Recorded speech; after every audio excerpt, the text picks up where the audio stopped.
Good morning, good evening, good night. I'm BraveCarriesFr. Banlist prediction season, or Banlist season anyway. It's late August now. There's supposed to be a Banlist soon, and I predict that it's either going to be tomorrow as of filming this, so Friday, or it's going to be Monday, because this is the times where Konami has not scheduled to have a post on any of their socials to do with releases or updates or anything like that. So I feel like it's a perfect time for them to be able to squeeze that in before it gets a little bit too late and a little bit too, you know, spooky before the ban list comes out.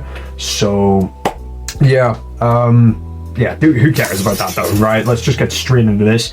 Banned. I think either Poplar or Flamberge is going to get banned, just preferably Flamberge, just so that like Snake Eye gets absolutely nuked, because it's been the best deck by far for like 8 months, and it's getting frustrating for not just myself but literally everyone. Albion absolutely needs to go. Not really much of a hot topic or opinion.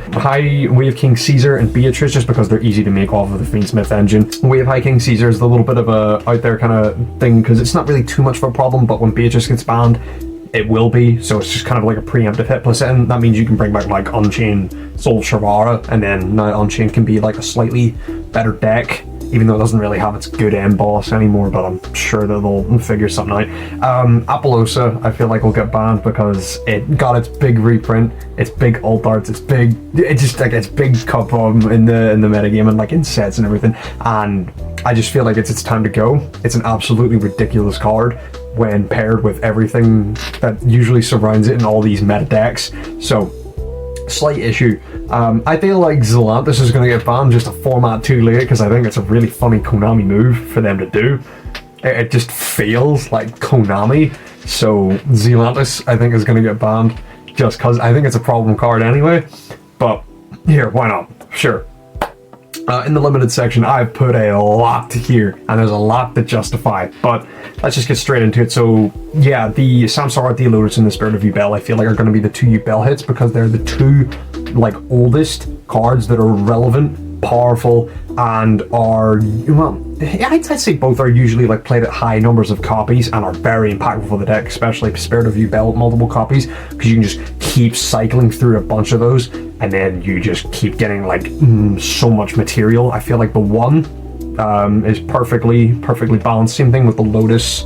I feel like it's an absolutely ridiculous card. I mean, it's just Snake Ash Light, so yeah. Mathmex Circular, speaking of one card starters, is power corrupt at this point. I feel like it's not necessarily like a great card to have around, but I feel like it's perfectly fine to come back into the metagame at this point, even in a weakened state, because it just like one circular by itself does not do enough anymore going first or second against a lot of the decks and cards that we have nowadays. So Tyrellman's kitkallos, I feel like it and Perlorana will go to 1 to balance that out, because they're losing Beatrice, which has been such a big card for them the last, year. Especially around this time whenever Aegolf came out and we had the horse cards and everything. Absolutely massive card for the deck. I feel like kitkallos could come back. Is it going to happen? That one's more of a wish list kind of prediction. I feel like cards that are coming back are Meowmoo, Dryden, Summon Sork, and Barrage. I feel like all of them are going to come back because they're lower powered now, especially in this kind of a metagame. Meowmoo, I mean, Prank Kids dies to 1 hand trap, so you know it is what it is, and Zodiac does not have the gas or the deck to be able to put into to make it absolutely insane like it did with Tri-Brigade, for example, right? I feel like Summon Sork will get hit to 1, but like will be like a little bit shaky. Maybe it gets released in the tins with its errata or something like that, or maybe we just never get it, like it's a possibility. So I've just thrown it on there because it's very highly likely that they just unhit Summon Sork with like a planned release coming up. So this is going to be funny. So like the 4 staples that I've got here: Heavy Storm, Lightning Storm, Pot of Prosperity, and Crossout Designator, right? Crossout is better than Call By, especially at the current moment with all the cards that's able to hit like Imperm, like Nibiru, like main deck engine cards, which is absolutely ridiculous, especially since mirror matches are very prevalent right at the moment. And yeah, I just feel like Crossout has had its big reprint and it's had its time. Same with Pot of Prosperity. It searches for literally any card in your deck pretty easily and consistently, because everything's at 3, and I like Pot of Prosperity. I think it's a great, very cool, very nice card, but I think it's gotta go. And I think that they're gonna give us back Heavy Storm, but I think it'd be such a Konami move for them to put Lightning Storm to 1 to help balance Tempai a little bit, because then it means you can't just like kill the back row or like, you know, like kill like all the opponents' like attack position monsters as well. I don't know. It just feels like such a Konami move to hit it to 1 as well as having the Storm, so you still have the same amount of back row, like mass back row removal cards in the format.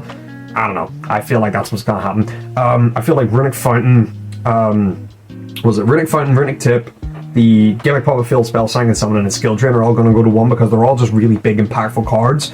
Like all of these are at 3. They're ridiculous. Gimmick Puppet and like Sanguine Summon, especially because they're very prevalent in popular budget decks, especially Tempai, because it's very, very relevant for that deck. But I think that both of those are going to go to 1 because they are the most important cards of both of their respective decks and their commons. So they're not really losing much now that they just get rid of them. And because people are still going to buy the Trident Dragions for the was it the Tempai deck out of the tins, so like, you know, it's fine. And then Runic Fountain to 1 just feels like the perfect place to be, you know, balance wise, so like you don't have to contend with the second one. But then like, yeah, no, that's kind of it, just like sort of hit the stun variance a wee bit. And then Runic Tip to 1 feels like a preemptive hit for me. I feel like it's preemptive because Runic's been good since the deck came out, in the TCG at least, right?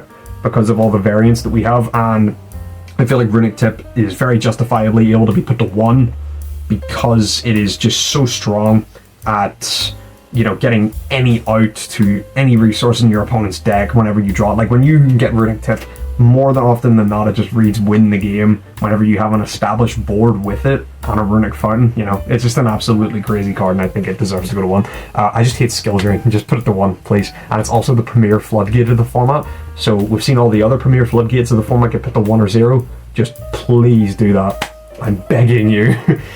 And then semi-limited, I feel like the Dragon Rulers all go to 2 just because they have not done anything meaningful or significant since they came back to 1.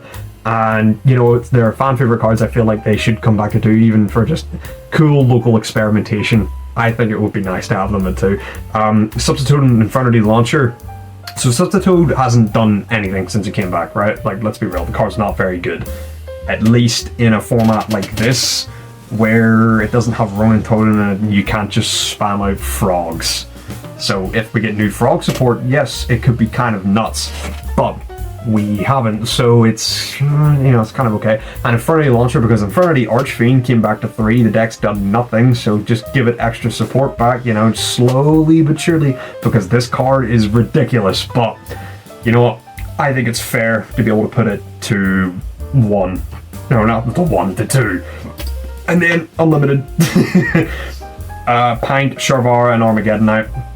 Just extra unhits from other lists. Sharvara specifically because I banned Highway of King Caesar earlier on in the list, but if that doesn't happen, then obviously you can't put Sharvara back to more than 1, otherwise Unchained becomes absolutely ridiculous if we're expecting some nuclear ban list. So yeah, that is my ban list predictions and semi-wish list. Again, I think that the ban list is going to come out, I think, later today whenever this is posted, or it's going to come out on Monday. I think they are the 2 dates of where this ban list is going to come out, and I'm very, very excited for this. So yeah, stay tuned for my reactions and thoughts on the ban list. Then after that comes out, please kitkallos, come back. If you enjoyed, consider dropping a like, maybe a comment on your thoughts about this ban list and what you want to happen. And I will see you hopefully later on today. Have a good rest of your day.